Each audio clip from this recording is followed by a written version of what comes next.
Hello. ప్రభువైన యేసుక్రీస్తు నామములో ఈ రాత్రి సమయంలో బైబిల్ తరగతికి వచ్చినటువంటి ప్రతి సహోదరికి కూడా హృదయపూర్వక వందనాలు తెలియజేస్తున్నాను. అలాగే యూట్యూబ్లో దేవుని వాక్యం వీక్షిస్తున్నటువంటి ప్రతి సహోదరుని కూడా చింతపల్లిలో ఉన్నటువంటి క్రీస్తు తరపుగా హృదయపూర్వక వందనాలు తెలియజేస్తున్నాను. దేవుని మహాదయ చెప్పున కృప చెప్పున గత వారం అంతా మరికొన్ని అనారోగ్యాలు వాతావరణం బట్టి రొంపలు దగ్గులు జ్వరాలు కూడా వస్తున్నాయి. మరి వాటిని బట్టి మందులు వేసుకుంటే తగ్గిపోతున్నాయి. వందనాలు. యేసుప్రభు చెప్పారు, ఆరోగ్యవంతునికి వైద్యుడు అక్కర్లేదు, అనారోగ్యంగా ఉన్నవాడికే వైద్యుడు కావాలి. అనారోగ్యంగా ఉన్నట్టు వైద్యుడి దగ్గరికి వెళ్ళాలి. వైద్యుడు మందులు ఇస్తాడు, అవి వేసుకోవాలి. మందులు వేసుకున్నంత మాత్రాన తగ్గిపోవు. దేవుని సర్వం ప్రార్థన చేసుకోవాలి. ఊరగుండి నేనే దేవుడిని తెలుసుకోండి, నిన్ను స్వస్థపరిచేవాను నేనేం చెప్పాను. కనుక మందులు వేసుకోవాలి, ప్రార్థన చేసుకోవాలి. కొంతమంది మందులు లేకుండా జబ్బు మాయమైపోతుందండి అని పిలుస్తున్నారు. వాళ్ళకి జబ్బు వచ్చినట్టు మాత్రం ఆసుపత్రికి వెళ్తారు. మరి అటువంటి అబద్ధ బోధలు మనం నమ్మకూడదు.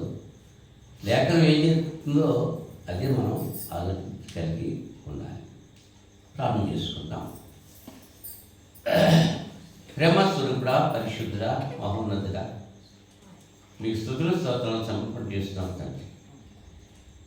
గతించిన దినం వారమంతా కూడా మీరు మమ్మల్ని సురక్షితంగా కాచి కాపాడాలని స్తోత్రాలు. గత వారంలో మరి వాతావరణాన్ని బట్టి వాతావరణంలో మరి ఉష్ణోగ్రతలు తగ్గిపోయి రొంపులు జ్వరాలు ఇలాగ ఇబ్బందులుగా ఉన్నాం.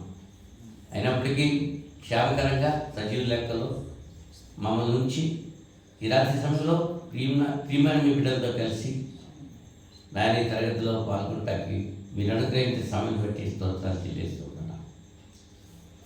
ఏ ఏ ప్రదేశాల్లో మీ ఈ తరగతులు జరుగుతున్నాయో ఆయా ప్రదేశాల్లో మీరు సహాయం చేసి సత్యమును బోధించటకు, సత్యమును గ్రహించటకు సహాయం చేయమని ప్రార్థన చేస్తున్నాను. అలాగే నాయన కూడి వచ్చిన ప్రతి బిడ్డను దీవించండి.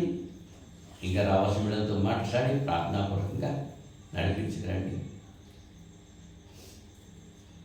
మీ కృపా కాపుదలను భరించి ఈ తరగతిలో మీ సహాయం గ్రహించండి. కీర్తన ద్వారా మీరు మహిమ పొందండి. వాక్యం ద్వారా మీరు మాతో మాట్లాడి హెచ్చరించండి. ప్రార్థన చేయడం ద్వారా నా ప్రభా మా ప్రార్థనలు, మా యాచనలు మీ సన్నిధికి చేర్చుకుని ప్రతిఫలిస్తారు. యావత్ కార్యక్రమం ద్వారా మీ నామకే మహిమ, ఘనత, ప్రభావం తెచ్చుకుంటారండి.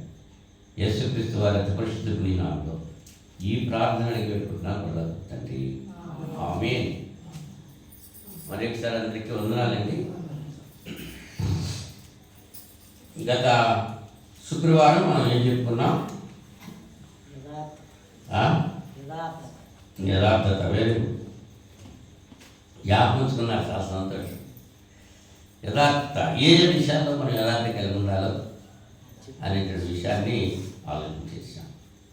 ఈ దినాన్ని తిమోతి వ్రాసిన 2వ పత్రిక, అపోస్తలుడు పౌలు తిమోతికి వ్రాసిన 2వ పత్రిక 2వ అధ్యాయము 15వ వచనం చదువుతాను. దేవుని ఎదుట యోగ్యుని గాను, సిగ్గుపడనక్కర్లేని పనివారి గాను, సత్యవాక్యమును సరిగా ఉపదేశించేవారి గాను నిన్ను నీవే దేవునికి కనపరచుకుంటకు జాగ్రత్త పడు.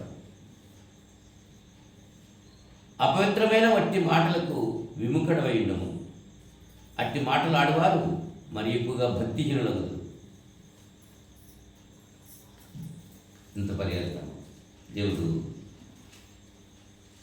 దేవుడు ఇచ్చిన వాక్యాన్ని వివరించడానికి కొరకు ప్రార్థన చేసుకున్నాం. మహోన్నతుడా, పరిశుద్ధుడా, మరొకసారి మీ పాసనకు వస్తున్నాం. కీర్తన ద్వారా ఇంతవరకు స్తుతి పొందారు. ఈ సమయంలో ఇచ్చిన వాక్య భాగాన్ని బట్టి నాయన మీకు స్తుతులు చెల్లిస్తున్నాను.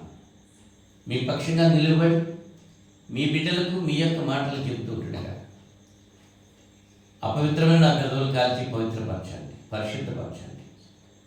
ప్రియమైన మీ బిడ్డలు అవగాహన చేసుకునే రీతిలో బోధించే సామర్థ్యం నాకు దయచేయండి. అలాగే బిడ్డలు మీ యొక్క వాక్యం వింటుండగా వినే చెవులు గ్రహించే ఆత్మలో కూడా బుద్ధి ప్రసాదించండి. వాక్యం ఎత్తబడుతుండగా రోగగ్రస్తులను బట్టి స్వస్థపడండి, బలహీనలను బలపరచండి. మా ప్రియులు నాయన సహోదరుడు బైపే వెంకటరావు కొరకు ప్రార్థన చేస్తున్నాను. బిడ్డలో ఉన్నటువంటి శారీరకమైన మానసికమైన బలహీనతలన్నీ కూడా దూరపరిచి బిడ్డకు కావాల్సిన ఆరోగ్యము స్వస్థత చేకూర్చి మహిమ పొందమని ప్రార్థన చేస్తున్నాను. అలాగే నా ప్రభా ఆయన కొద్ది శ్రీని కొరకు ప్రార్థన చేస్తున్నాను. నేను దినాన్ని నా ప్రభా బిడ్డ గుండె పోటు వచ్చి తణుకు యాపిల్ హాస్పిటల్లో స్టంట్ వేయించుకున్నట్లుగా విన్నాను. దాని బిడ్డకు కావాల్సిన ఆరోగ్యము స్వస్థత చేకూర్చమని మనం చేస్తున్నాం. అలాగే నా ప్రభా బిడ్డ త్వరగా కోలుకొని నా కుటుంబంతో కలిసి మిమ్మల్ని స్తుతించటకు మీరే నిజమైన దైవాన్ని గుర్తించడానికి కూడా మీ కృప మీ కాపుదల వెతికిస్తారని ప్రార్థన చేస్తున్నాం. అలాగే మీ యొక్క వాక్యం ఎంతపడుతుండగా అనారోగ్యంగా ఎవరైతే ఉన్నారో వారందరి కొరకు ప్రార్థన చేస్తున్నాం. స్వస్థపరచాలి. ఇంకా మిగిలినటువంటి సమస్యలు అవి ఎటువంటి సమస్య అయినా పరిష్కరించే శక్తి మీకు మాత్రమే ఉంది. మీ వాక్యం ఎత్తుపడుతున్నట్టుగా ఈ కార్యక్రమాలు జరిగించి మహిమ ఘనత ప్రభావం మీరు పొందమని ఈ ప్రార్థన మా రక్షణ వ్యక్తి కుమారుడు యేసు నామములో వేడుకుంటున్నాం పర్లేదు తండ్రి, ఆమేన్. మరొకసారి అందరికీ వందనాలు తెలియజేస్తున్నాను. చదవబడినటువంటి లేఖన భాగంలో పౌలుగా తిమోతితో చెప్తున్నాడు 3 విషయాలు. దేవుని ఎదుట యోగ్యునిగాను, సిగ్గుపడనక్కర్లేని పనివారిగాను, సత్యవాక్యము సరిగా ఉపదేశించేవారిగా నేను నీవే దేవునికి కనపరచాలి. దీంట్లో దేవుని ఎదుట యోగ్యునిగా అంటే మనుషుల ఎదుట కాదు. మనుషులకి యోగ్యత కలిగి ఉండొచ్చు, దేవుని ఎదుట యోగ్యత ఉందా లేదా. సిగ్గుపడనక్కర్లేని పనివారిగా. పనివాడు ఎప్పుడు సిగ్గుపడకుండా ఉంటాడు? ధైర్యంగా ఉంటాడు. తను చేసిన పని నిలిచినప్పుడు ధైర్యంగా ఉంటాడు. ఒకవేళ ఆ పని పడిపోతుందంటే సిగ్గుపడతాడు. అలా కాకుండా సత్యవాక్యం సరిగా ఉపదేశించేవారిగా. సరిగా ఉపదేశించడం అంటే సరిగా ఉపదేశించిన వారు కూడా ఉన్నారు. ఉపదేశించడం, సరిగా ఉపదేశించడం అనేటువంటి మాటకి 3 కేసి ఫుట్నోట్స్లో సరిగా విభజించు వారిగాను అని రాయబడింది. విభజించుట అంటే విభజించడం అంటే ఏంటి? దాన్ని భాగాలుగా చేయడం. సత్యవాక్యాన్ని సరిగా విభజించాలి. ఇప్పుడు మనం భోజనం తింటాం. భోజనం తినేటప్పుడు అందరూ నాకైపోయి చూడాలి, కింద చూడటం కాదు. అవి నిద్రపోతాం కానీ మాట అన్నమాట. ఏదో వాక్యం తీసేసుకున్నట్టు నిద్రపోతున్నాడు. అది మంచిది కాదు. వాక్యం చెప్పేటప్పుడు వినాలి, నా వైపు చూడాలి. విస్తృలో అన్నం పెట్టేశారు, చికెన్ ఉంది, మటన్ ఉంది, ఇంకా ఫ్రై ఉంది, రకరకాల అన్నీ ఉన్నాయి, పంచభక్ష ప్రమాణాలు ఉన్నాయి. మరి అన్నీ కలిపేసుకుని ఒకేసారి తినేస్తామా? ఒక ఆయన అన్నాడే లోపలికి వెళ్ళిన తర్వాత అన్నీ కలిసిపోతాయి కదా, బయట కలిస్తే ఏంటి అని బలి తినేస్తామా? కలిపి చేరిపోతాయి. బోధ కూడా అంతే, అక్కడ ఇక్కడ కలిపి చెరిపోబడుతున్నారు. కలిపి చేరకూడదు. పౌలు గారు అంటాడు, మేము కొందరు వెళ్ళి కలిపి చెరిపేది వారు కాదు అంటున్నాడు. విభజించాలి. ఇలాగా దేవుని యొక్క వాక్యం దాని అంతటదే విభజించబడ్డది. ఎలా విభజించబడ్డది అని మనం ఆలోచన చేస్తే, దేవుడి మాటలు కావాలా మనకి, మనుషుల మాటలు కావాలా? దేవుని మాటలే మనకు కావాలి. హెబ్రీ పత్రిక 1వ అధ్యాయము 1 2 వచనాల్లో పూర్వకాలమందు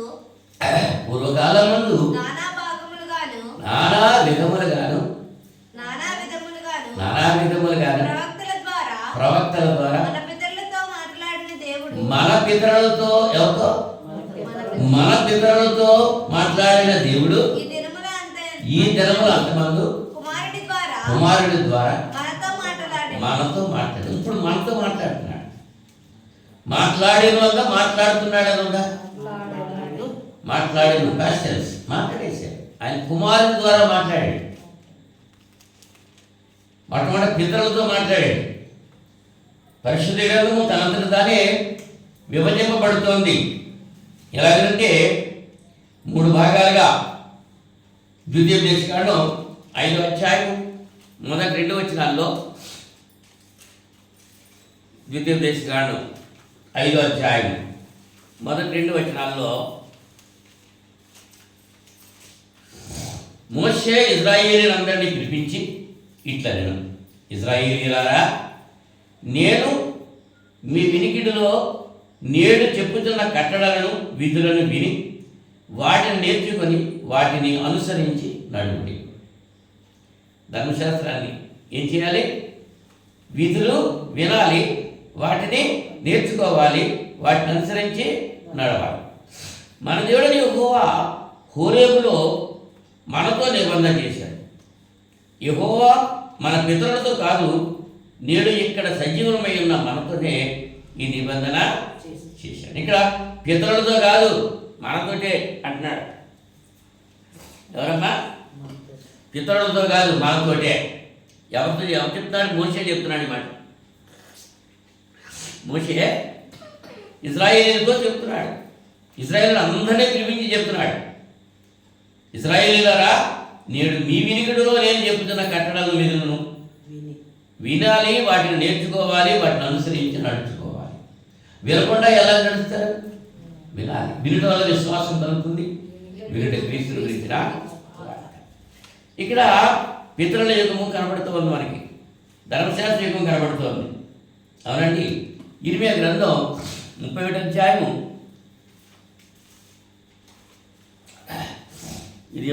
ఇర్మియా గ్రంథం 31వ అధ్యాయము 31వ వచనంలో,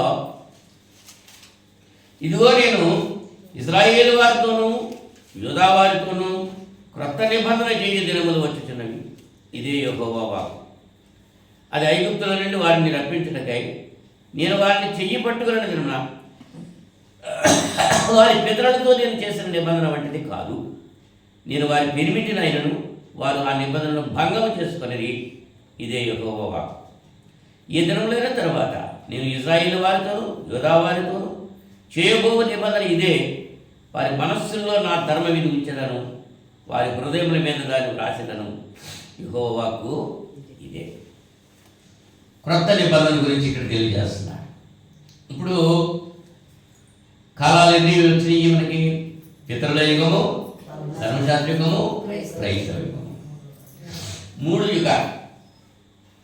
తరతరాలలో, యుగ యుగాలలో, జగజగాలలో దేవుడు నువ్వే. ఆయన మారని దేవుడు. పితరుల యుగంలో పితరులు అంటే ఎవరు? ఆదాము నుంచి మోషే వరకు పితరులు. అది పితరుల యుగం. ఆదికాండం 1వ అధ్యాయం నుంచి నిర్గమకాండం 19వ అధ్యాయం వరకు కూడా అది పితరుల యుగం అండి. క్రీస్తుకు పూర్వం 4000 సంవత్సరాల నుంచి 1500 సంవత్సరాల వరకు ఆ యుగం కొనసాగించింది. అక్కడ మనం చార్ట్లో చూస్తున్నాము, నిత్యత్వం నుంచి నిత్యత్వమునకు అనేటువంటి ఆ ఎరుపు రంగు ఉన్న చూసారా, అది పితరుల యుగము. పితరుల యుగం అని. అక్కడ ఎవరున్నారు నాయకులు? ఆదాము ఉన్నాడు, అవునా? ఆదికాండం నుంచి యోబు గారు కూడా ఉన్నాడు. ఆదాము నుంచి మోసే వరకు అది పితరుల యుగం. ధర్మశాస్త్ర యుగం చూస్తే నిర్గమకాండం 20వ అధ్యాయం నుంచి ఆదిగా అపొస్తలుల కార్యాలు 1వ అధ్యాయం వరకు కూడా ధర్మశాస్త్ర యుగం. ధర్మశాస్త్రం ఇచ్చిన తర్వాత యేసు ప్రభు మరణించే వరకు కూడా అది ధర్మశాస్త్ర యుగం. అది క్రీస్తుకు పూర్వం 1500 సంవత్సరాల నుంచి క్రీస్తు శకం 33వ సంవత్సరం వరకు అది ధర్మశాస్త్ర యుగం. ఆ యుగంలోనే యేసుప్రభు కూడా ఉన్నారు. యేసుప్రభు కూడా ధర్మశాస్త్ర యుగంలో ఉన్నారు కనుక ధర్మశాస్త్రాన్ని నెరవేర్చి ఆయన కొట్టివేశారు. ఈ పితృలింగము తండ్రులతోటి కుటుంబాలతో మాత్రమే సంబంధం కలిగి ఉంది. ఏ కుటుంబం కాదు. ఆదాము కుటుంబం వేరు, అలాగే కయీలు కుటుంబాలు నోవాహు కుటుంబాలతో కలిసి ఉంది పితృలింగం. అబ్రాహాము కుటుంబం, అవునా? కుటుంబాలతో దేవుడు సంబంధం కలిగి ఉన్నాడు. అంచేత అబ్రాహాము దేవుడను, ఇస్సాకు దేవుడను, యాకోబు దేవుడను అన్నాడు. యాకోబు వారు కూడా పితృలింగమే, కుటుంబాలు. అక్కడి నుంచి ఇంకా యోసేపు దేవుడిని అనలేదు. అక్కడి నుంచి ఎవరు వచ్చేసారు? ఇశ్రాయేలు వచ్చేసారు. యాకోబు 12 మంది కుమారులు, ఒక కుమార్తె. ఆ 12 మంది గోత్రకర్తలు ఇశ్రాయేలీలు. వాడు ఇజ్రాయేల్ ఎవరు? యాకోబే. యాకోబు ఇజ్రాయేల్గా మారాడు. అక్కడి నుంచి తర్వాత మోషే వచ్చాడు, ధర్మశాస్త్రం ఇచ్చాడు. మోషే ద్వారా ధర్మశాస్త్రం వచ్చిన తర్వాత అక్కడి నుంచి ధర్మశాస్త్ర యుగం ప్రారంభమైంది.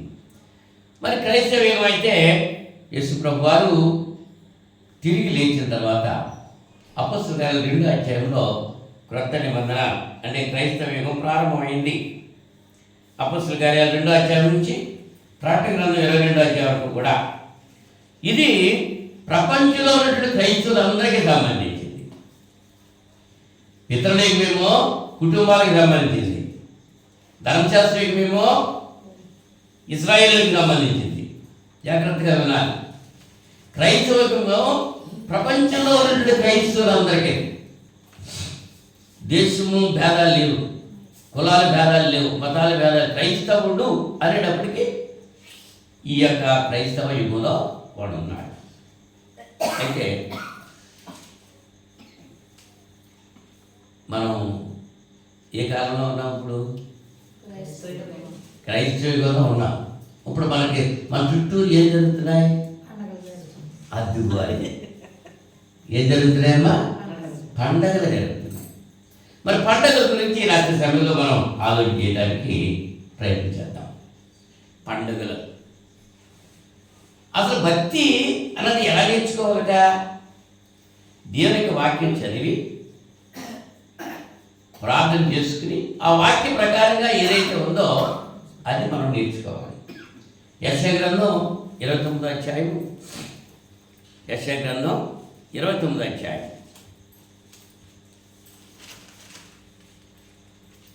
29వ అధ్యాయం 11వ వచనం అంటున్నాడు, ప్రభువు ఎలాగూ సెలవిచ్చినాడు, ఈ ప్రజలు నోటి మాటతో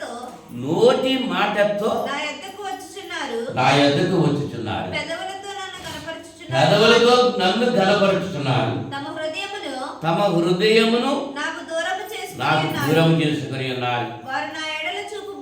వారు నా ఎడల చూపు భయభక్తులు మానవుల విధులను బట్టి వారు నేర్చుకున్నవి.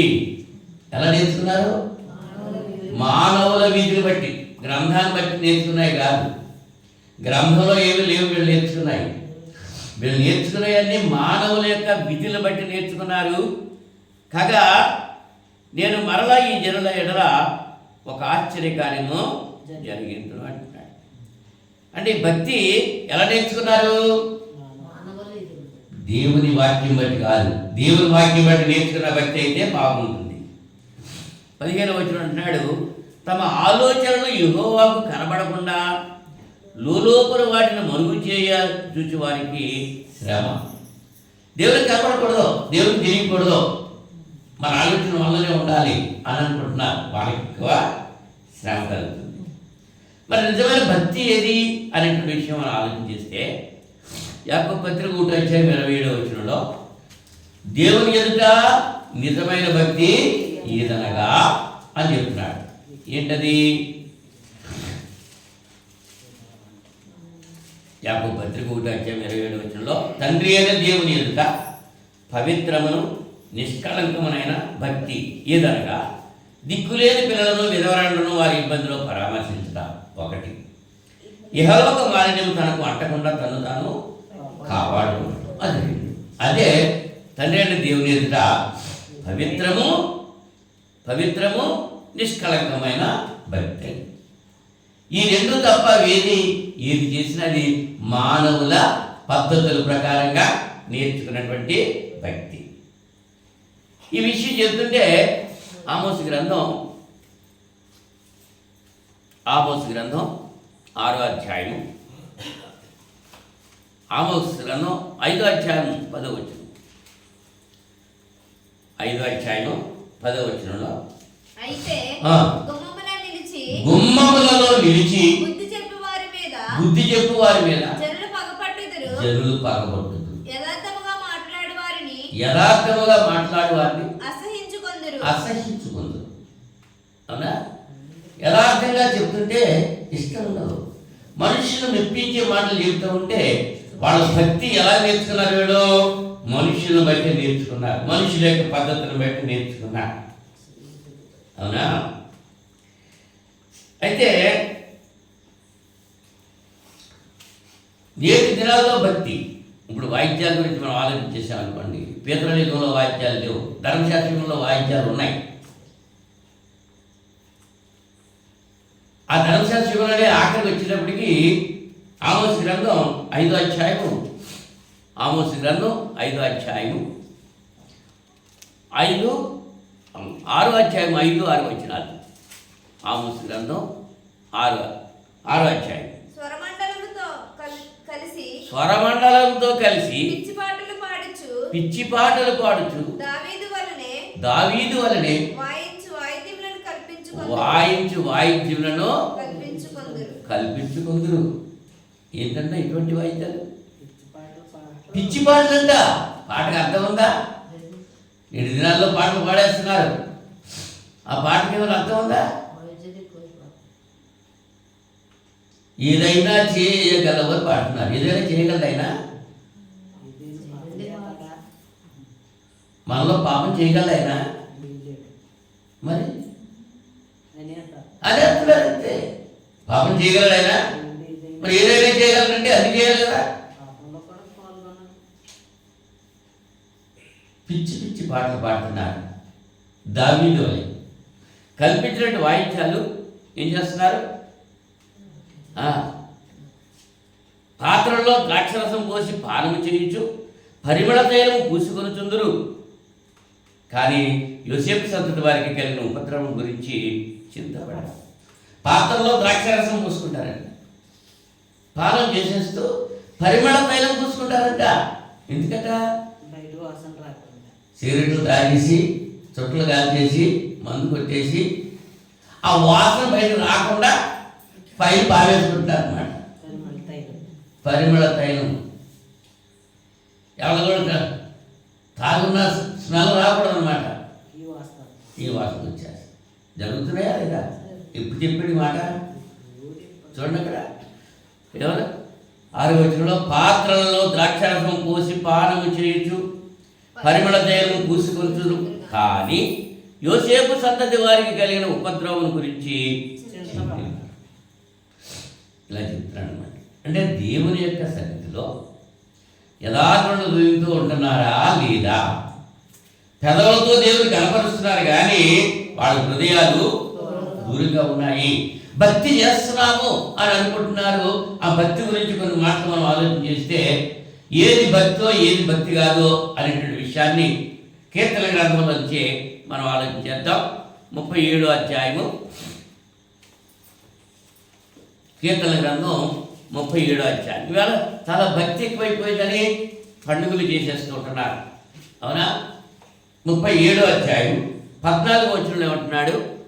దీనులను దరిద్రులను పడద్రోయుటకై యథార్థముగా ప్రవర్తించే వారిని చంపుటకై భక్తిహీనులు కత్తి దూసి ఉన్నారు, విల్లు ఎక్కుపెట్టి ఉన్నారు అన్నాడు.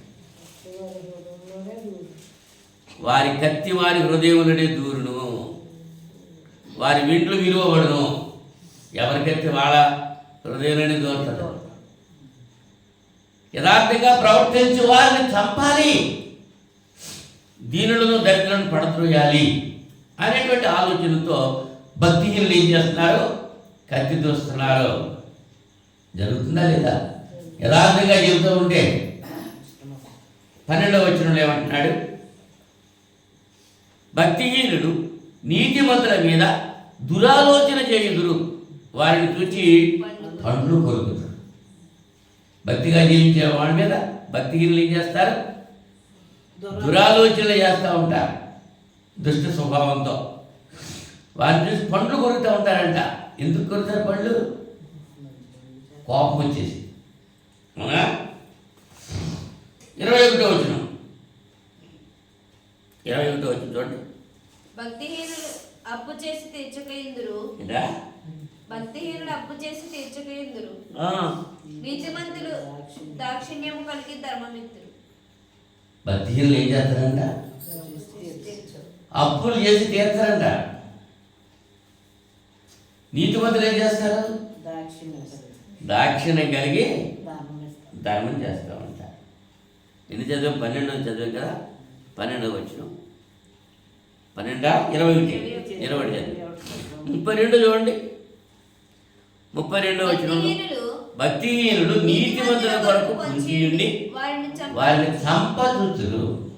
ఏం చేస్తారు? ఎవరు చంపేస్తారు? నీతిమంతులు చంపుతారు భక్తిహీనులు. మరి హేబేలు చంపలేదా కయ్యను? తమ్ముడే కదా. ఎందుకు చంపేశాడు? హేబేలు భక్తిగా ఉన్నాడు, దేవుని మాటకు లోబడ్డాడు, దేవునికి ఇవ్వాల్సింది సక్రంగా ఇచ్చాడు. మరి అన్నగారు ఏం చేశాడు? అలా చేయలేదు. కాదు, ఏం చేశాడు అన్నగారు? తమ్ముడిని కత్తితో నరికి చంపేశాడు. భక్తిహీనులు నీతిమంతుల కొరకు పొంచి ఉండి వారిని చంపా 28వ వచనంలో ఎలయనగా యెహోవా న్యాయమును ప్రేమించువాడు, ఆయన తన భక్తులను విడువడు, వారెన్నటెన్నటికీ కాపాడబడుదురు, కానీ భక్తిహీనుల సంతానము నిర్మూలమవుతుంది. భక్తిహీనుల్ని నిర్మూలం అయిపోతారు సంతానం అంటారు. భక్తివంతుల్ని దేవుడు ఎప్పుడు కూడా కాపాడుతూ ఉంటాడు. విడువడు ఎడబాడు అనేటువంటి విషయాన్ని ఇక్కడ మనం చూస్తున్నాం. అయితే నేటి దినాల్లో పండుగల గురించి మనం ఆలోచించేద్దాం అన్నాను. అసలు పండుగలు పితరుల యుగంలో పండుగలు ఉన్నాయా అని ఆలోచిస్తే పితరుల యుగంలో పండుగలు ఏమాత్రం కూడా లేవు. పండుగలు చేసిన సందర్భాలు కూడా పరిశుద్ధ గ్రంథంలో రాయబడలేదు. పితరుల యుగం ఎక్కడి నుంచి ఎక్కడి వరకు చెప్పాను? ఆదాము నుంచి మోషే వరకు పితరుల యుగం. అక్కడ పండుగలు ఏమైనా చేసుకున్నారు వాళ్ళు? లేదు. మోషే సినాయి పర్వతం మీదకి వెళ్ళినప్పుడు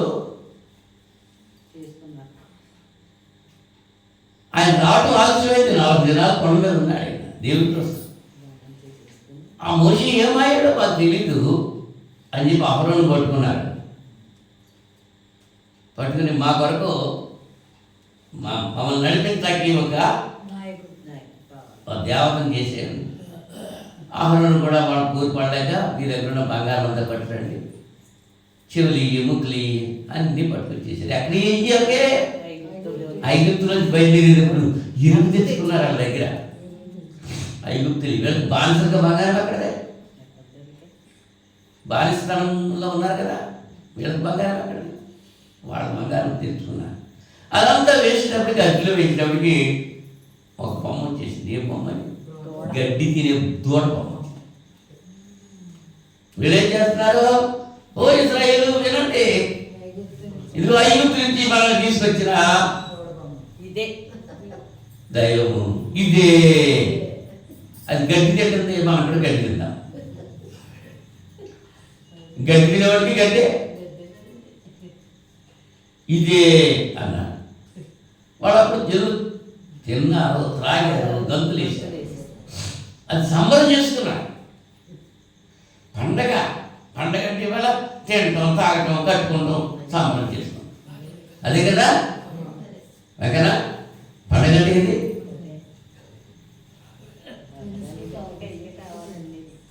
మొట్టమొదటి సంబరం వాళ్ళు చేసుకున్నారు. దూడబొమ్మ పెట్టుకుని గంతులు వేసుకుంటూ చేసుకున్నారు. ఎవరో పితరులు ఇశ్రాయేలు కాదు, వాళ్ళు పితరులు. అవునా? పితరుల యుగం. ధర్మశాస్త్రం లేదు అప్పటికి. అప్పుడు పండగ అది అటు ఇటు కానటువంటి పరిస్థితిలో ఉన్నారన్నమాట. ఇటు పితరుల యుగం కాదు, ఇటు ధర్మశాస్త్ర యుగం కాదు, మధ్యస్థంగా ఉండిపోయాయి. ధర్మశాస్త్రంలోకి వచ్చేటప్పటికి దేవుడే చెప్పాడు వాళ్ళని పండగలు చేసుకోమన్నాడు, ఆజ్ఞాపించాడండి పండగలు చేసుకోమని. సంవత్సరానికి 3 పండగలు చేసుకోమన్నాడు. ఎవరు చెప్పారు? దేవుడు చెప్పాడు. పితరులుగా చెప్పాడా? లేదు. ధర్మశాస్త్రంలో ఏం చెప్పాడు? పండగలు చేసుకోమన్నాడు. చూడండి, నిర్గమకాండం 23వ అధ్యాయంలో ఈ పండుగలన్నిటి గురించి కూడా నిర్గమకాండం 23వ అధ్యాయం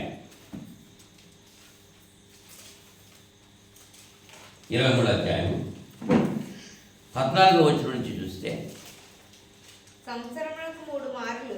ఎన్ని మార్లమ్మా? 3 మార్లు నాకు పండగ ఆచరింపవలెను అని ఎవరు చెప్తున్నారు? దేవుడు చెప్తున్నాడు. ఎవరితో చెప్తున్నాడు? ఇశ్రాయేలుతో చెప్తున్నాడు. ఏ యుగంలో? ధర్మశాస్త్రంలో చెప్పాడు.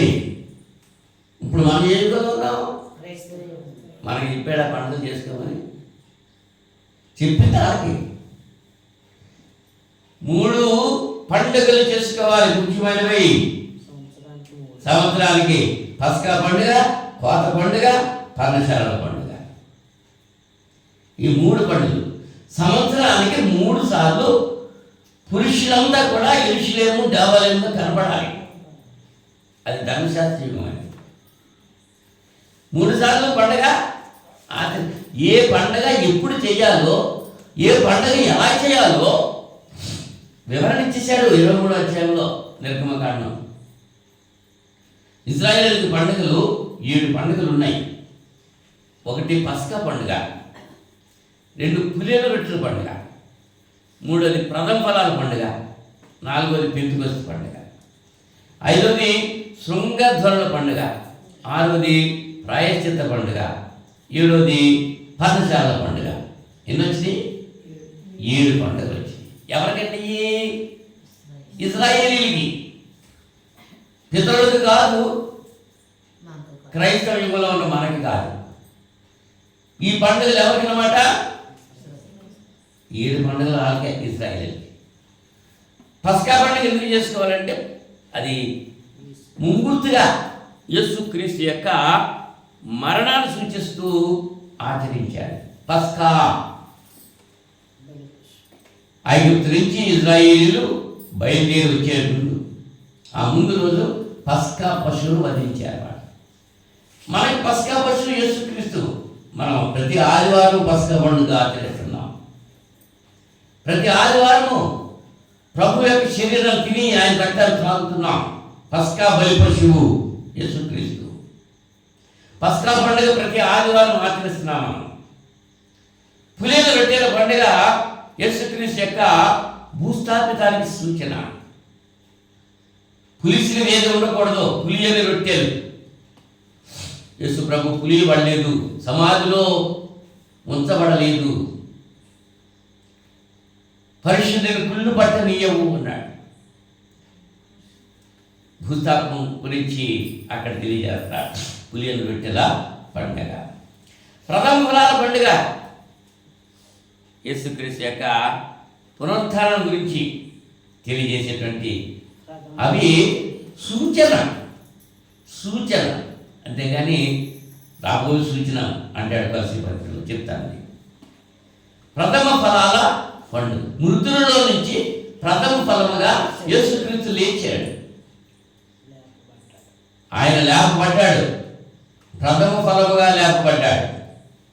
దశరథుడి పత్రికలో మనం చూస్తాం. 4వది పెంతుకొస్తు పండుగ. ఈ పెంతుకొస్తు పండుగని వారాల పండుగ అని కూడా అంటారు. పరిశుద్ధాత్మ రాకడ. ఆదివారం వాళ్ళు అక్కడ మేడగదిలో కూడినప్పుడు పరిశుద్ధాత్ముడు వచ్చాడు. పెంతుకొస్తు పండుగ నాడు. పెంతుకొస్తు ఒక పండుగ. ఈవేళ దాన్ని సంఘానికి ఒక పేరు పెట్టుకున్నాడు, పెంతుకోస్తు సంఘము అని. పెంతుకోస్తు అంటే ఒక పండుగ. ఆ పండుగ వారాల పండుగ అని చెప్పాను. ఈ 4 పండుగలు కూడా క్రీస్తులో నెరవేరి అయిపోయి ఇప్పుడు మనం చేయాల్సిన పని లేదు. శృంగధ్వనుల పండుగ ఉంది, దాన్ని బూరల పండుగ అన్నారు. బూర యుద్ధానికి వెళ్ళేటప్పుడు సిద్ధం చేయడానికి బూర ఊతాడు. మనలో జాతర మొదలెడతారనేటప్పటికీ బూర ఊతాడు, కొమ్ము బూర ఊతాడు. ఆ బూర ఊదేటప్పటికీ జాతర ప్రారంభమైందని లెక్క. బూర ఊదినట్టు సిద్ధపాటుకి. ఈ బూరల పండుగ అంటే యేసుక్రీస్తు రెండోసారి రాబోతున్నాడు, సిద్ధంగా ఉండు అని చెప్పడం కొరకు బూరల పండుగ. శృంగధ్వని, శృంగం అంటే కొమ్ము, శృంగనాదము, శృంగధ్వని. ప్రభు వస్తున్నాడు రెండోసారి, జాగ్రత్త. 10 మంది కలిగి నిద్రపోయారు. శృంగధ్వని వినపడ్డాది. ఏమది? పెండ్లి కుమారుడు వస్తున్నాడు. 10 మంది లేచారు. 10 మంది దీపాలు వెలిగించారు. 5 దీపాలు వెలగలేదు. సిద్ధపడి ఉండండి అని చెప్పారు నా ముందా. వాళ్ళు సిద్ధపడి లేదు. మన సంగతి అలా ఉంది. ప్రాయశ్చిత్త పండుగ. ప్రాయశ్చిత్తం అంటే తీర్పు తీర్చడం. అది పండుగ రాబోతుంది. ఒకనొక దినాన్ని తీర్పు తీరుస్తాడు. మానవుడు చేసిన ప్రతి పనికి, పలికిన ప్రతి మాటకు తీర్పు ఉంటుంది. అది ప్రాయశ్చిత్త దినము. ఆ పండుగ తెలియజేస్తుంది. జాగ్రత్త, ఎవరుడా నీ ఇష్టానుసారంగా నువ్వు జీవించు, కానీ అన్నింటికి తీర్పు ఉంది. జాగ్రత్త ప్రసంగి చెప్తున్నాడు. ఆఖరి పర్ణశాలల పండుగ చెప్పాడు. పర్ణశాలల పండుగనే గుడారాల పండుగ అన్నాడు. దాన్ని సుక్కోతు పండుగ అని కూడా అన్నారు. సుక్కోతు అంటే గుడారాలు అని అర్థం. పాకలు, పాకల్లో నివాసాలు చేయాలి, ఇల్లు పెట్టేసి గుడారాల పండుగ చేయాలి. ఇచ్చారంటే అరణ్యం ప్రదేశంలో నుంచి ప్రయాణించి వచ్చేటప్పుడు వాళ్ళు ఏ ఇల్లు వేసుకోలేదు, గుడారాలనే నివాసం చేశారు. అది జ్ఞాపకం చేసుకోవడం కోసం. మనం ఎక్కడ నివసించాము ఆలోచించాలి. గుడారాలు అంటే ఈ కట్టిన ఇల్లు స్థిరమైనది కాదు. అబ్రాహాము కూడా గుడారంలోనే నివసించాడు. ఎక్కడ? గుడారంలోనే నివసించాడు అబ్రాహాము. లోతు అయితే ఇల్లు కట్టుకున్నాడు. కొంచెం తప్పిందంటే లోతు ఇల్లు కట్టుకున్నాడు. అబ్రాహాము ఇల్లు కట్టుకోలేదు, గుడారంలో నివాసం చేసి. అబ్రాహాము గుడారంలో నివాసం చేశాడు. అవునా? ఎండవేళ ఆ చెట్టు సింధూర వృక్షం కింద దేవదూతలకు విందిచ్చాడు అబ్రాహాము. ఇల్లు కట్టుకోలేదు. లోతు దినాలు వచ్చేటప్పటికి లోతు ఇల్లు కట్టుకున్నాడు. నోవాహు దినాలు వచ్చేటప్పటికి ఇల్లు కట్టుకున్నారు, మేడలు కట్టుకున్నారు. ఆ ఇళ్ళ వల్ల ప్రయోజనం ఏమీ లేదు. ఓడలో ఉంటేనే రక్షించబడ్డారు. ఈ గుడారాల పండుగ, పర్ణశాలల పండుగ దానికి సాదృశ్యంగా పెట్టాడు. సరే, క్రైస్తవ్యంలోకి వచ్చినప్పటికీ పండుగలు చెయ్యమని చెప్పలేదు. యేసు ప్రభు కానీ అపొస్తలులు కానీ ఏ పండుగ చేయలేదు. చేసిరమ్మా? చేసినట్టు ఇక్కడ ఆధారాలు లేవు. కానీ చెయ్యొద్దు అని మాత్రం బోధన ఉన్నాయి. పండుగలు చెయ్యొద్దు. మన నైజం ఏంటి? పరిషత్ గ్రంథం ఏదైతే చేయమంటుందో అది నేను చెయ్యను అంటాం. పరిషత్ గ్రంథం ఏదైతే వద్దంటుందో అది ఖచ్చితంగా మేము చేస్తాము అంటాం. ఇదే మన నైజం అయిపోయింది. గల్తీ పత్రిక 4వ అధ్యాయము, గల్తీ పత్రిక 4వ అధ్యాయం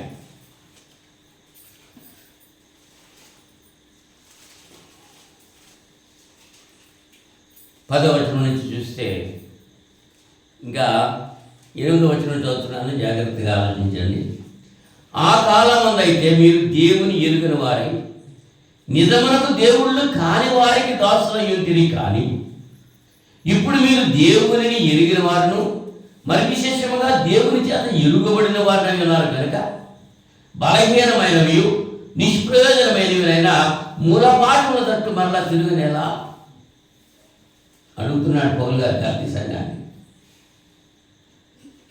వాళ్ళు మళ్ళా మూలపాఠాల వైపు తిరిగిపోతున్నారు. క్రీస్తు బోధ విడిచిపెట్టేశారు, వేరొక బోధలో కూరుకుపోయారు.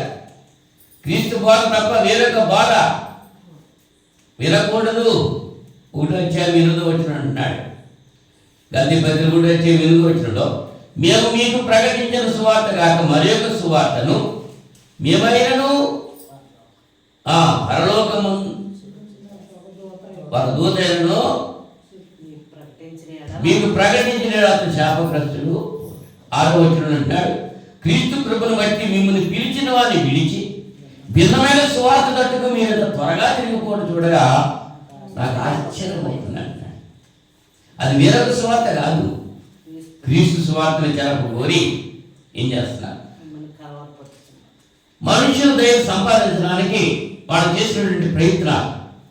అంచేత 10వ వచనం అంటున్నాడు, ఇప్పుడు నేను మనుషుల దయను సంపాదించుకొని చూస్తున్నానా, దేవుని దయను సంపాదించుకొని చూస్తున్నానా? నేను మనుషులను సంతోషపెట్టుకోతున్నానా? నేను ఇప్పటికీ మనుషులను సంతోషపెట్టువాడనైతే క్రీస్తు దాసులను కాకియే పోదు. మనుషులు మెచ్చుకోవాలని పండుగలు చేస్తున్నా, దేవుడు మెచ్చుకుంటున్నాడా? మనుషులు మెప్పు కావాలా, దేవుడు మెప్పు కావాలా అడుగుతున్నాడు పౌలు గారు. గల్తీ సంఘం అదే మునుపు అంటే ఆ కాలం ముందు అయితే అంటే దేవుడు లేనటువంటి సమయంలో, క్రీస్తులోనికి రానటువంటి సమయంలో మీరు విగ్రహారాధనగా ఉన్నారు, విగ్రహాన్ని సేవించారు. ఆ కాలం ముందు అయితే దేవుడు అంటే మీకు తెలియదు. నిజంగా దేవుడు కానిటువంటి వారిని నువ్వే దేవుడు అని పూజ చేశారు ఆ కాలంలో. మరి ఇప్పుడు క్రీస్తులోకి వచ్చిన తర్వాత మునిపటి వలె మరలా వాటికి దాసులై ఉండగోరుతారే? క్రీస్తులో రాకముందు చేసిన ఆచారాలన్నీ ఆచరిస్తున్నారా మరలా ఇప్పుడు అడుగుతున్నాడు. మీ విషయమై నేను 10వ వచనం అంటాడు, మీరు దినములను మాసములను ఉత్సవ కాలములను సంవత్సరములను ఆచరించుతున్నారు. దినాలు ఆచరిస్తున్నారా? పుట్టిన రోజులు, పెళ్లి రోజులు, దినం రోజులు, ఈ దినాలు ఆచరిస్తున్నారు మీరు. అవి ఆచరించక్కర్లేదు, ఆచరించమని ఎక్కడ చెప్పలేదు. ఇక్కడ పుట్టినరోజు అండి, ఎప్పుడు పుట్టావు నువ్వు?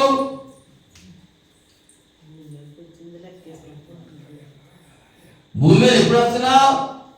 రావచ్చినప్పుడు తప్పించుకుంటారు. ఆ నక్షత్రాలను బట్టి ఆఫ్ చేసేసి పొట్ట కోసేసి తర్వాత తీస్తున్నారు. మన గ్రామంలో జరిగిందిగా, మంచి గడిలోనే పుట్టాలి అని చెప్పి ఏం చేస్తున్నారు? ఆ పుట్టే దేవుడిని ఆఫ్ చేసేస్తున్నారు. ఇక్కడ ఆపరేషన్ చేసి తీయాలి. ఆ మంచి గడి వచ్చే వరకే ఆపరేషన్ చేయలేదు. జరుగుతుందా లేదా? మీరు దినములను ఆచరిస్తున్నారు, మాసములను ఆచరిస్తున్నారు. ఏ మాసం అది? క్రిస్మస్ మాసం.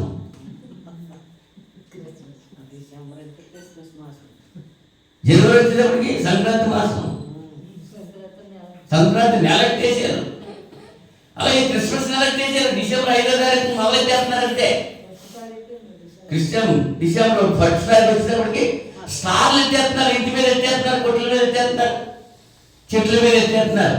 బంగారమ్మా నువ్వు ఎట్లేదండి?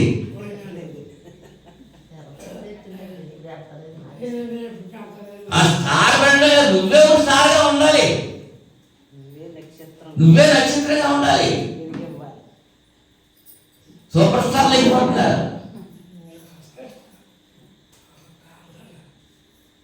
స్టారు, ఆ స్టార్ ఎంతవరకు వచ్చింది? మరి జ్ఞానులు యేసు ప్రభు పుట్టిన ప్రదేశాల వరకు తీసుకొచ్చింది నక్షత్రాలు. ఈవేళ పుడితే నక్షత్రం చూస్తున్నారు, పుష్పరేఖ నక్షత్రం చూస్తున్నారు. ముహూర్తం పెట్టడానికి నక్షత్రం, ఇల్లు శంకుస్థాపనకి నక్షత్రం, గడప ముహూర్తం, గుమ్మాలు పెట్టడానికి, కిటికీలు పెట్టడానికి, స్లాబ్ వేయడానికి, పెళ్లి కూతురు చేయడానికి, పెళ్లి కొడుకు చేయడానికి, పెళ్లి చేయడానికి అన్ని ఆ ముహూర్తాలు పెట్టేసి పాస్టర్ నడిపించి పెళ్లి చేయండి. ఎవరండి క్రైస్తవులా?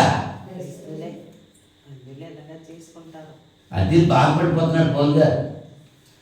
అనా నేను మీ విషయమై నేను పడిన కష్టము వ్యర్థమైపోవునేమో అని మిమ్మల్ని గురించి భయపడుతున్నాను అంటున్నాడు 11వ వచనంలో. నేనెంత చెప్పాను మీకు, దేవుడి గురించి చెప్పాను, దేవుడి లక్షణాలు చెప్పాను, దేవుడి ఉద్దేశాలు చెప్పాను.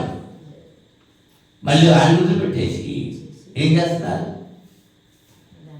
ప్రాచీన స్వభావాన్ని అనుసరిస్తున్నారు. అని చెప్పి నాకు భయం వేస్తున్నా అంటున్నాడు. ఆ దినాల్లో గల్తీ సంఘంతో చెప్తాను పౌలు గారు, ఈ రాత్రి సమయంలో చింతపల్లి క్రీస్తు సంఘంతో చెప్తున్నారు. ఆలోచన కలిగి ఉండండి. వాక్యం వింటున్నట్టు ప్రతి బిడ్డతో కూడా మాట్లాడుతున్నాడు పరిశుద్ధాత్ముడు.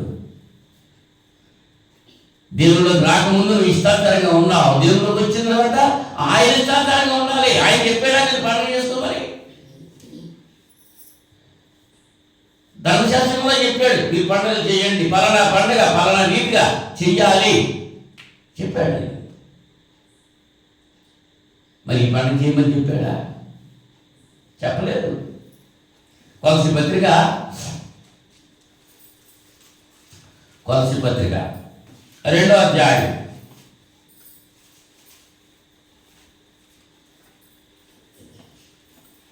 16వ వచనంలో, కాబట్టి అన్నపానముల విషయంలో నేను పండుగ, అమావాస్య, విశ్రాంతి దినము అను వాటి విషయంలో నేను మీకు తీర్పు తీర్చ ఎవరికి అవకాశం ఇవ్వకుడి.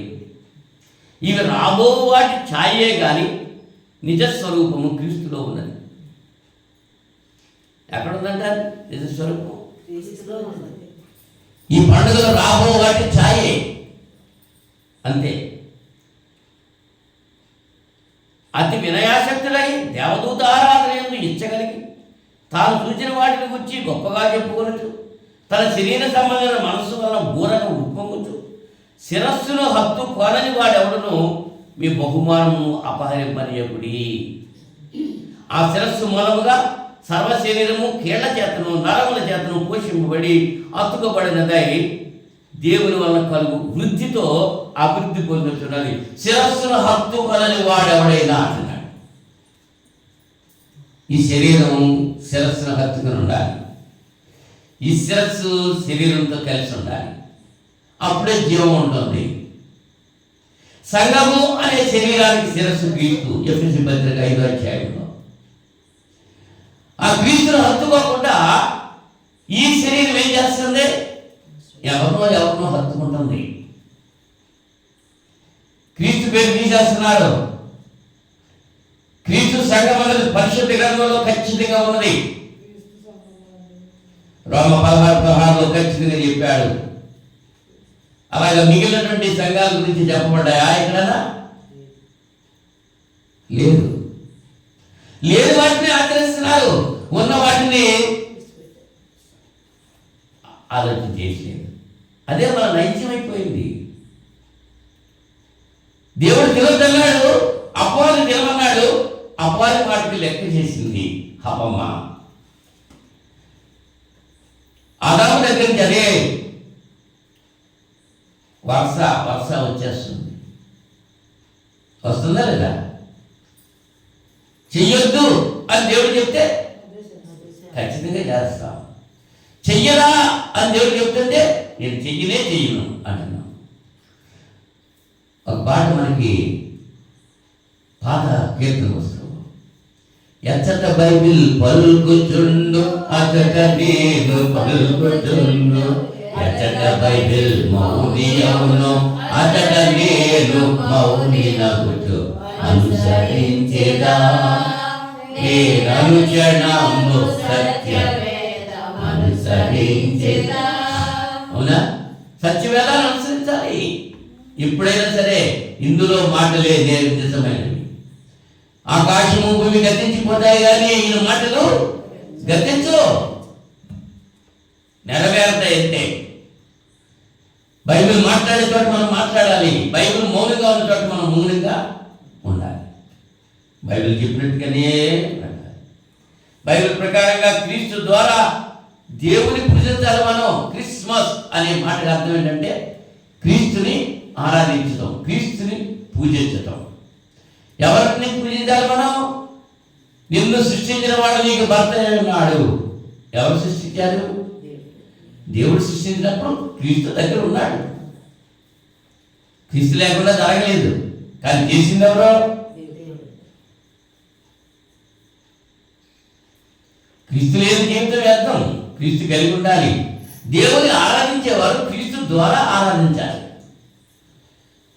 దేవునికి నరులకు మధ్యవర్తి ఒక్కడే.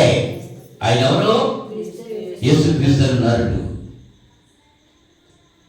ఆయన దగ్గర నుంచి దీవెనలు క్రీస్తు ద్వారానే వస్తున్నాయి. మన దగ్గర నుంచి విజ్ఞాపనలు క్రీస్తు ద్వారా దేవుని దగ్గరికి వెళ్తాయి. He is the mediator. మానవులకు దేవునికి మధ్యవర్తి. ఎవరు? మనకు మారుగా ఆయన మరణించి తిరిగి లేపబడ్డారు. మనకు బదులుగా, మనకు మారుగా, మన కుమారుడు మనకు మారుగా. మారు అంటే బదులు, మనకు బదులుగా. ఇస్సాకును బలిచ్చినప్పుడు పొలలో చిక్కుకున్న పొట్టేలు బలిచ్చాడు. ఇస్సాకును బలేదు అక్కడ. ఎవరిచ్చాడు? పొట్టేలు. కొమ్ములు చిక్కుకున్నాయి పొట్టేలు. కదలలేకపోతుంది అన్నమాట, ఇంకా కదలట్లేదు. అలాగే మనకు బదులుగా క్రీస్తు శిలువ మీద మరణించాడు, ఆయన ప్రాణం పెట్టాడు. అంటే మనకు మారుడు ఆయన, మన కుమారుడు. కుమారుడు అంటే పున్నామ నరకం నుంచి తప్పించేవాడు. ఏ నరకం అది? క్రీస్తు యేసునందున్న వారికి ఏ శిక్షా విధి లేదు.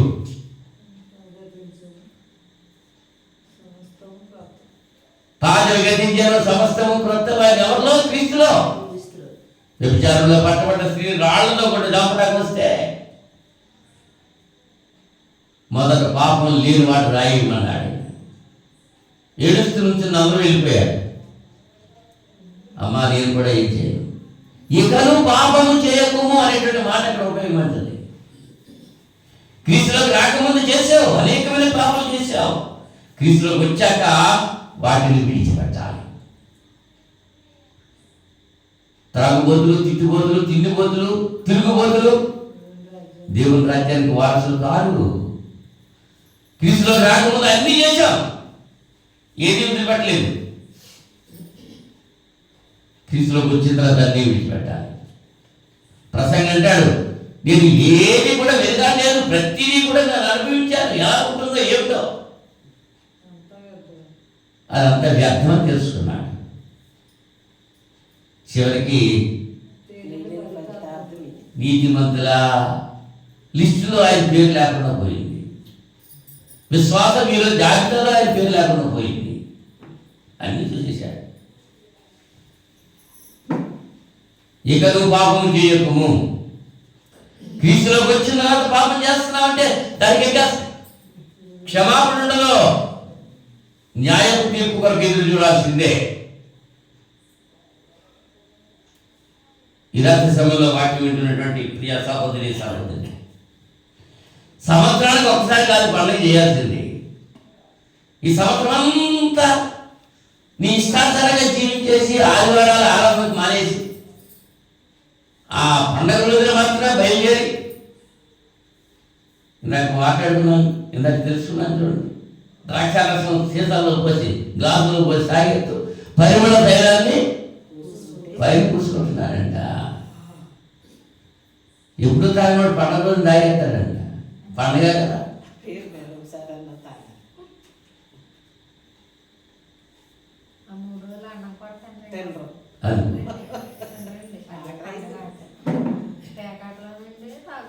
పేకాట్లు, తాగులు, ఇయ్య పండుగలు. దేవునికి మహిమే ఆయనే. మిమ్మల్ని బట్టి కదా నా నామము అన్ని జనుల మధ్య దూషణ బలవుతుంది అంటున్నాడు.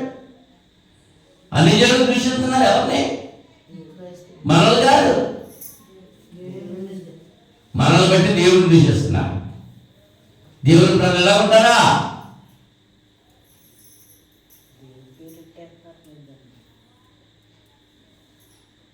యెహోవా తన నామాన్ని వ్యర్థంగా ఉచ్చరించే వారిని నిర్దోషిగా ఎంచరు.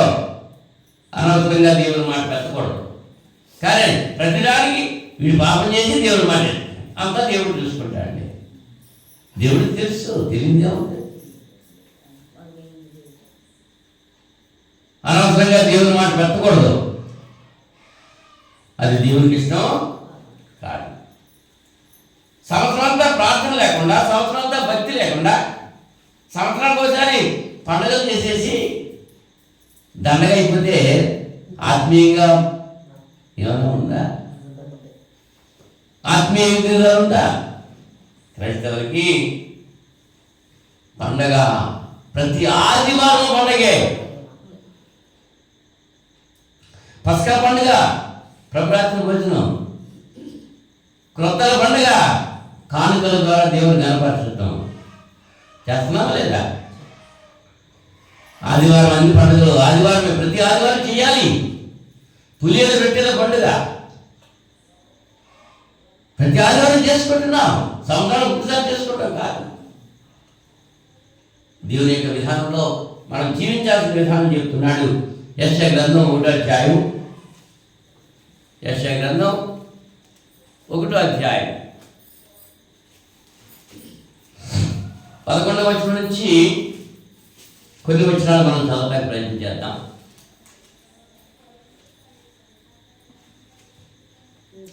యెహోవా సెలవిచ్చిన మాట ఇదే, విస్తారమైన మీ బలులు నాకేలా, దహన బలులకు పుట్టేళ్లను, బాగుగా మేసిన దూడల పురుగును నాకు వెక్కసమాయను. కోడెల రక్తమందైనను, గొర్రె పిల్లల రక్తమందైనను, మేకపోతుల రక్తమందైనను నాకు ఇష్టం లేదు. దేవుడికి ఇష్టమా? ఏం కోసేసి, కోళ్ళు కోసేసి, మేక కోసేసి ఆ కోపాలంతా ఎవరికి చేస్తున్నాం? దేవుడికి ఇస్తున్నాం. అంతేత అక్కడ ధర్మశాస్త్రంలో వాళ్ళు తగలబెట్టారండి. కొవ్వును దహించాలి, దహన బలి.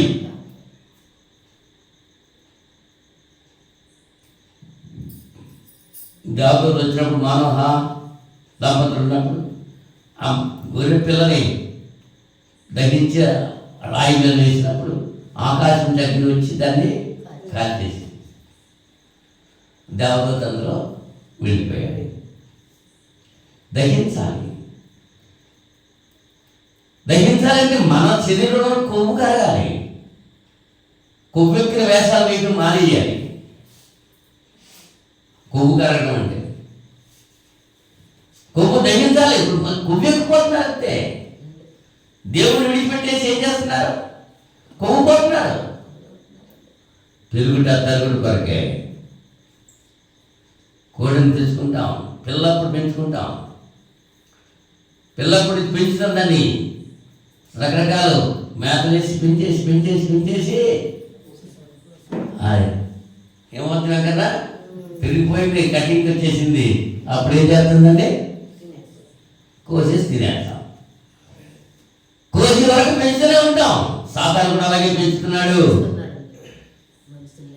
సాతానులో ఉన్నటువంటి వాడు అలాగే భక్తి జీవులు చిగురిస్తున్నారు. అలాగా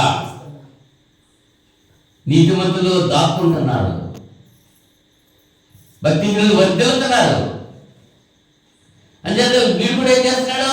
వాళ్ళ భక్తిలుగా ఉన్నారు, వాళ్ళు వర్ధిల్లుతున్నారు. నేను కూడా అందులో జాయిన్ అయిపోతాను, వెళ్ళిపోతాను అంతే. కానీ చివరికి వాడి పని ఎలా ఉంటుంది? ములిచిన చోటే పడిపోయే చెట్టులాగా ఉంటాడు.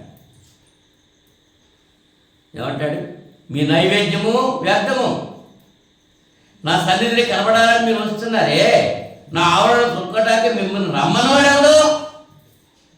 అసలు నా సన్నిధిని రమ్మని ఎవరు పిలిచారా? మీ నైవేద్యం వ్యర్థం. అది నాకు అసహ్యం పుట్టించి ధూపార్పణం. ఇక దేవతల దగ్గరికి అమావాస్య, విశ్రాంతి దినం, సమాజ కూట ప్రకటన జరుగుతున్నాయి. పాపుల గుంపు కూడిన ఉత్సవ సమాజం నేను వార్తదాలను.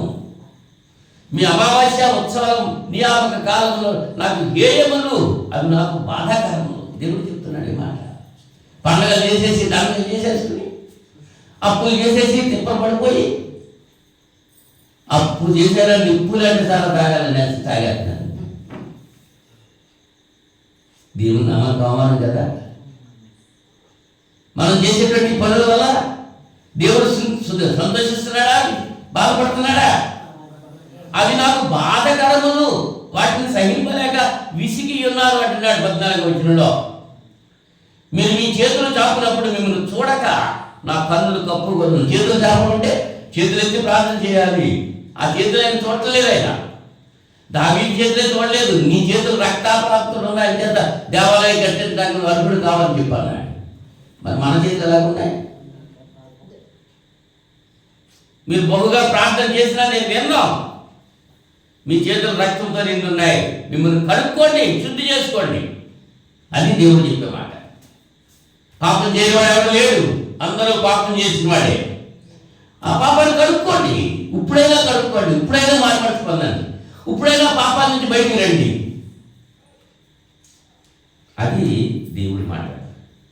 మీ దుష్క్రియలు నాకు కనబడకుండా వాటిని తొలగించండి. కీడు చేయడం మానుడి, మేలు చేయ నేర్చుకునండి. న్యాయం జాగ్రత్తగా విచారించుడి, హింసించబడి వారిని విడిపించుడి. తండ్రి లేని వారికి న్యాయం తీర్చుడి, విధవరాల పక్షంగా బాధించుడి. యెహోవా ఈ మాట సెలవిస్తున్నాడు. రండి, మన వివాదం తీర్చుకుందాం. నీ పాపములు రక్తం వల్లే ఎర్రనివైనను, అవి హిమం వలె తెల్లబడును. కెంపు వలె ఎర్రమైనను, అవి గుర్రెబొచ్చు వలె తెల్లనివను. మీరు సమ్మతించిన ఆ మాట విని ఎడలా మీరు భూమి యొక్క మంచి పదార్థాలను సమ్మతించిన మాట వినమంటున్నాడు. బలవంతంగా కాదు, గొలుసు వేసుకుని లాక్కొత్తలేదు. నువ్వు సమ్మతించినా నా దగ్గరికి, నీ ఇష్టపూర్వకంగా నా దగ్గరికి దేవుడు పిలుస్తున్నాడు. కష్టంగా రావద్దు నా సన్నిధికి, సంతోషంగా గొంతులు వేస్తూ రావాలంటున్నాడు కీర్తనకారుడు. ఏమంటున్నాడు? ఆయన సన్నిధికి సంతోషంగా వెళ్ళాలి, బలవంతంగా కాదు. ఇవాళ చాలా మంది బలవంతంగా వస్తున్నారు. వెళ్ళకపోతే బాగోదేమో, వాళ్ళేమనుకుంటారో వీళ్ళేమనుకుంటారో అని కాదు. నువ్వు హృదయం బుద్ధిగా రావాలి. నువ్వు సమ్మతించి నా మాట వింటే నువ్వేం చేస్తావు? 9వ అధ్యాయం 6వ వచనంలో, యెషయా గ్రంథం 9వ అధ్యాయం 6వ వచనం అంటున్నాడు. ఎలా అనగా 16వ వచనం, క్షమించాలి, 16వ వచనంలో, ఈ జనుల్లో నాయకులు త్రోవ తప్పించువారు, వారిని వెంబడించి వారు వారి చేత మింగివేయబడదు. వారందరూ భక్తిహీనులు, దుర్మార్గులై ఉన్నారు. ప్రతి నోరు దుర్భాషలాడును. బూతులు చెప్పిన నోరు ఏదైనా ఉందా? ప్రతి నోరు దుర్భాషలాడుతుంది. ఈ పెద్దలు ఏం చెప్తారంట? గనులు, పెద్దలు, గనులు తల, కలలాడు ప్రవక్తలు తోక. ఈ జనుల నాయకులు త్రోవ తప్పించేవాడు. క్రీస్తు దగ్గరికి వెళ్ళక్కర్లేదు, మీరు ఇలా వెళ్ళండి. నేనే మార్గం, నేనే సత్యం, నేనే జీవం ఆయన చెప్తుంటే ఆయన విడిపెట్టేసి, ఆ మార్గం విడిపెట్టేసి నీ ఇష్టానుసారంగా జీవిస్తున్నావు. ప్రతిరోజు కూడా దుర్భాషలాడుతుంది. కాబట్టి ప్రభువారి యవనులను చూచి సంతోషింపడు. వారిలో తల్లిదండ్రులు లేని వారిని నేను, వారి విధవరాలు జాలిపడడు. ఇలాగ జరుగును ఆయన కోపము. భక్తిహీనత అగ్ని వల్లే మండుచున్నది. మంటలు వచ్చేస్తున్నాయి. ఏం మండిపోతుందమ్మా? భక్తిహీనత. ఎక్కడుంది భక్తి? ప్రేమ ఉందా? భక్తి ఉందా? ప్రేమ లేదు, భక్తి లేదు. భక్తిహీనత వెలిగిపోయింది, అది మండిపోతుంది. జాగ్రత్త. యెహోవా ఎలాగో సెలవిస్తున్నాడు అంటున్నాడు. ఎవరి మాట? ఇప్పుడైనా మీరు రండి, మన వివాదము తీర్చుకుందాం. మీ పాపాలు ఎర్రగా ఉంటే తెల్లగా చేస్తారు. ఏం చేయాలి? సమ్మతించి ఆయన మాట వినాలి, ఆయన దగ్గరికి రావాలి, ఆయన మాట వినాలి, ఆయన పని చేయాలి. ఆయన సన్నిధికి రావాలి, ఆయన మాట వినాలి, ఆయన పని మనం చేయాలి. ఆయన కొరకు మనం జీవించాలి. మన కొరకు మనం జీవిస్తున్నాం, దేవుని కొరకు ఏం చేస్తున్నాం? ఈ రాత్రి సమయంలో ఆలోచించేద్దాం. పండగలు పండగలు పండగలు. పితల యుగంలో పండుగలు లేవు, ధర్మశాస్త్ర యుగంలో పండుగలు దేవుడే చేయమన్నాడు. ఎలా చేయాలో, ఎప్పుడు చేయాలో, ఎక్కడ చేయాలో స్పెసిఫిక్గా చెప్పేశాడు. కానీ క్రైస్తవ యుగంలో పండుగలు చెయ్యొద్దు అని చెప్తున్నాడు. చెయ్యొద్దు అని చెప్తుంటే మనం చేస్తున్నాం, ఇతరులు అలాగే చేస్తున్నాం. ఎందుకంటే మన భక్తి అంతా గ్రంథాన్ని బట్టి నేర్చుకున్నది కాదు, మనుషుల పద్ధతులను బట్టి నేర్చుకున్నాం. వాళ్ళు అలా చేస్తున్నారు కాబట్టి మనం కూడా ఇలా చేయాలి. వాళ్ళు నిత్యాగ్నికి వెళ్తారు, నువ్వు కూడా వెళ్ళిపోతావా? వాళ్ళు నరకాలకు పోతారు, నువ్వు కూడా పోతావా? అంచేత పేతురు గారు అన్నాడు 2వ అధ్యాయం అపొస్తలుల గారి గ్రంథంలో, అపొస్తలుల కార్యాలు 2వ అధ్యాయంలో పేతురు గారు ఏం చెప్తున్నాడు? 40వ వచనంలో, ఇంకనూ అనేక విధమైన మాటలతో సాక్ష్యం ఇచ్చి మీరు మూర్ఖులకు ఈ తరము వారికి వేరై రక్షణ పొందడని వారిని హెచ్చరించారు. కాబట్టి అతని వాక్యం అంగీకరించిన వారు బాప్తిసం పొందిరి. ఏం అంగీకరించారు? వాక్యం అంగీకరించిన వారు, పేతురు చెప్పిన వాక్యం అంగీకరించిన వారు బాప్తిసం పొందారు. మరి వాళ్ళు ఎంతమంది వాక్యం వింటున్నారు? వచ్చేసి గాఢంగా నిద్రపోతున్నారు. వెలుగు కావాలన్నా వాక్యాన్ని లోపలికి వెళ్ళినవారు కళ్ళు మూసుకుంటారు. లోపలికి వెళ్తే పనిచేస్తుంది, పై పనిచేస్తుందా? దేవుని మాట చింటి తీరే దారగంటే మధురమైనది, అది మన హృదయంలో దూరాలి. మూలుగులు కేవలం ఎవరు చేస్తారు? ఎప్పుడు వింటే, నీ చెవి వాక్యానికి ఇస్తే నీ చెవి ద్వారా లోపలికి వెళ్ళాలి. సమ్మతించిన మాట వింటే దేవుడు చెప్తున్నాడు, ఆయన మాటలు సమ్మతించి మనం వినాలి, అప్పుడే మనం దీవించబడతాం. ఆయన ఏదైనా చెప్పాడు అదే మనం చేయాలి. ఈ నా మాటలు విని వాటి చొప్పున చేయి ప్రతివాడు బండ మీద దిగులు కట్టిన బుద్ధిమంతుడు. ఎవరు చెప్పిన మాటలు వినాలి? క్రీస్తు మాట వినాలి. క్రీస్తు మాట వింటున్నావా? లోకం మాట వింటున్నావా? లోకస్తులందరూ చేసేసుకుంటున్నారు, మనం కూడా అంతటే ఉంటున్నాం. పండుగలు ఉన్నాయి, హిందువుల పండుగలు ఉన్నాయి, మనకున్నాయి పండుగలు. హిందువుల పండుగలు అన్నీ చేసుకుంటున్నారు, పక్కన ఉన్న మనం కూడా ఏం చేస్తున్నాం? వాళ్ళతో పాటు ఏకీభవించేస్తున్నాం. దీపావళి పండుగకి గుళ్ళు ఉండేస్తున్నాం. నేను రుట్రోజు వండుకోకూడదు, డాబాలో వండుకోవాలా? వాళ్ళంతా వండుకుంటున్నారు, వాళ్ళంతా చేస్తున్నారు. అదే సర్వలోక మర్యాద చెప్పి మాకు రాజు కావాలి అని అడిగేశారు ఇశ్రాయేలీయులు. దేవుడే రాజుగా పరిపాలన చేస్తుంటే సమయాలను అడిగేశారు. అడిగారా లేదా? బంగారమ్మా, అదే నేను ఎప్పుడు చూడలేదు అలాగా. అలా అడిగేదో లేదు నాకేం తెలుసు అంటవా? అడిగారమ్మా. సర్వలోక మర్యాద చెప్పుడు కావాలని అడుగుతున్నారు వాళ్ళు. మనం కూడా అలాగే సర్వలోకం ఎలా చేస్తుందో అలాగే మనం చేయాలి, అలాగంటే ఎక్కువే చేయాలి. పారంపర్య ఆచారాలు మనుషులు కల్పించిన పద్ధతులు, ఇది దైవోపదేశాలు బోధిస్తున్నారు, మనుషులను మెప్పి కోరిక చేస్తున్నారు. ఇలాంటి సమయంలో ఆలోచించు, మనుషులు మెప్పు కావాలా? దేవుని మెప్పు కావాలా? దేవుడు మెచ్చుకుంటే నిత్యం ఇస్తాడు, మనుషులు మెచ్చుకుంటే నిత్యనాశనానికి వెళ్తాం. శరీర సంబంధులు దేవుని మాటకు లోబడరు, ఆత్మానుసారులు దేవునికి లోబడతారు. ఆత్మీయ జీవితం కలిగి ఉందామా?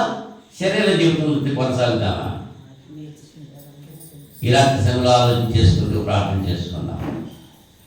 మహోన్నతుడా, పరిశుద్ధుడా, మీ కృప, మీ కాపుదల మాకు ఇచ్చి ఇలాంటి సమయంలో మాట్లాడే ప్రతి మాట బిడ్డలు అవగాహన చేసుకొని ఆ మాట చొప్పున జీవించడానికి, వారి జీవితాలు మార్చుకోవడానికి మీరు సహాయం చేయమని ప్రార్థన చేస్తున్నాం. ఇంకా ఎవరైతే నైనా ఇంకా లోకంతో ఉండాలని, లోకంతో పొత్తు పెట్టుకుని మీకు దూరం అయిపోతున్నారు, అటువంటి వారందరూ కొరకు ప్రార్థన చేస్తున్నారు తండ్రి. లోకం వీరైనా సరే మీకు దగ్గర ఉంటేనే మేలవుతుంది. ఈ సత్యాన్ని వీళ్ళు గ్రహించడానికి మీరు సహాయం చేయండి. ఎవడైనా నన్ను వెంబడించాలంటే తన శిల తాను ఎత్తుకుని వెంబడించాలని మీ కుమారుడు తీసి చెప్పిన మాట ప్రతి ఒక్కరు జ్ఞాపకం చూడడానికి సహాయం చేయండి బాబు. తల్లి విడిచినా తండ్రి విడిచినా నేను నిన్ను విలువను ఎడబాయని చెప్పి మీ కుమారుడిని తీసి సెలవించిన మాట జ్ఞాపకం చేసుకుంటున్నాను. చివరికి నాయన మీ కృపే మమ్మల్ని కనికరిస్తుంది, కరుణిస్తుంది, కాపాడుతుంది. మనుషులు ఏమీ చేయలేరు, మీరు సమస్తం చేయగలరు. నేను మనుషులు మెప్పు కాదు మాకు కావాల్సింది, మీ మెప్పే మాకు కావాలి. మిమ్మల్ని మెప్పించే రీతిగా మా జీవితాలు మార్చుకుంటానికి సహాయం చేయండి బాబు. మా జీవితాలు నిత్య నాశనానికి పోకుండా మీ కృపను బట్టి నాయన సాధారణ బంధకాల నుంచి మమ్మల్ని అందరినీ కూడా మెప్పించండి నాయన. ఈ యుగ సంబంధం దేవత అవిశ్వాసం మనోనేతలకి కలిగించిన గుడ్డితనాన్ని నుంచి మమ్మల్ని విడిపించండి తండ్రి. శాశ్వతమైనటువంటి మీ రాజ్యంలో మీరు చేరడానికి కావాల్సిన యోగ్యత మీరు కలిగి ఉండడానికి సహాయం చేయండి. వాక్యం వల్ల ప్రతి బిడ్డలు జీవించాలి, మంచి నిర్ణయం బిడ్డలు తీసుకుంటానికి సహాయం చేయండి. గత వారం అంతా కాపాడే రీతి కంటే అత్యధికమైనటువంటి రీతిలో రాబోయేటువంటి వారం కూడా కాపాడి మీ చిత్తమైతే మీ కుమారుడు కనిపిస్తురాక ఆలస్యమైతే మరొకసారి మేము కలిసి ప్రియమైన మీ బిడ్డలతో కలిసి పరిశుభ్రం మీ లేఖనాలు పంచుకునే భాగ్యం దయచేస్తాను. ఈ ప్రార్థన మా రక్షకుడు మీ కుమారుడు యేసుక్రీస్తునామములో వేడుకుంటున్నాం పరలోక తండ్రి. ఆమేన్. ఆమేన్. అందరికీ వందనాలు.